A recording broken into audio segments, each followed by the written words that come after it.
দক্ষিণ দিনাজপুরের কুশমন্ডি বিধানসভা থেকে রাজ্যে পরিবর্তনের বার্তা নিয়ে শুরু হলো বিজেপির পরিবর্তন যাত্রা। কোচবিহার থেকে শুরু হওয়া এই রথ বিকেল প্রায় 5টায় প্রায় 3 ঘন্টা দেরিতে কুশমন্ডিতে পৌঁছয়। রথকে ঘিরে এলাকায় উৎসবের আবহ তৈরি হয়। ঢাক ঢোল, মুখানাচ এবং মিছিলের মাধ্যমে বিজেপি কর্মী সমর্থকেরা রথকে স্বাগত জানান। উপস্থিত ছিলেন উত্তর মালদহের সাংসদ খগেন মুর্মু, রায়গঞ্জের সাংসদ কার্তিক চন্দ্র পাল, নেতা শঙ্কর চক্রবর্তী, নীলাঞ্জন রায় এবং জেলা সভাপতি স্বরূপ চৌধুরী সহ অন্যান্য নেতা নেতৃত্বরা। সভা শেষে পরিবর্তন যাত্রার রথ বুনিয়াদপুরের উদ্দেশ্যে রওনা দেয়। বিজেপির দাবি, রাজ্যে রাজনৈতিক পরিবর্তনের বার্তা ছড়াতেই এই যাত্রা। কি বললেন নেতৃবৃন্দ, শুনুন। এই বিকেলবেলা সন্ধ্যাবেলাতে আপনারা দেখলেন কুশমন্ডিতে, এইখান থেকে আমরা গঙ্গারামপুর পর্যন্ত যাব। আমাদের এই পরিবর্তন যাত্রার ভেতর দিয়ে পশ্চিমবাংলার আমরা পরিবর্তন চাই।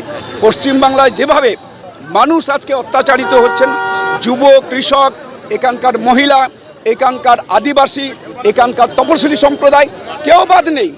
সারা আমার বাংলার সমস্ত মানুষ তারা অশান্তির মধ্যে আজকে বাস করছে। প্রত্যেকটা মানুষের অধিকার পুরোপুরিভাবে আজকে হরণ করা হয়েছে। চাকরি নেই, শিল্প নেই, স্বাস্থ্য ব্যবস্থাটা হচ্ছে ধ্বংস হয়ে গেছে। এখানে আমাদের শিক্ষা ব্যবস্থা পুরোপুরিভাবে শেষ হয়ে গেছে। সুতরাং পশ্চিমবাংলাটা পুরোপুরি একটা জঙ্গলের রাজত্বে কায়েম হয়েছে।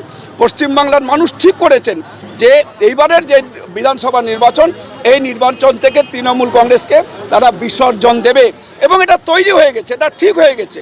বিসর্জন মানে আমাদের রাজ্যে যে চোর সরকার আছে, এই সরকার চলে গেছে। দিদি যাচ্ছে, ভারতীয় জনতা পার্টি আসছে। এখানে উদ্বোধনী জনসভা দিয়ে পরিবর্তন যাত্রার সূচনা করেছে এবং গত 5 তারিখ থেকে আগামী 10 তারিখ পর্যন্ত সারা বাংলায় 294টা বিধানসভা কেন্দ্রে বিজেপির পরিবর্তন যাত্রা, 9টা পরিবর্তন যাত্রা বেরিয়েছে। এটা মানুষের স্বতঃস্ফূর্ত যাত্রা এবং সাধারণ মানুষের অভূতপূর্ব সহযোগিতা আমরা পাচ্ছি। নিজস্ব প্রতিবেদন, জনতার কণ্ঠ।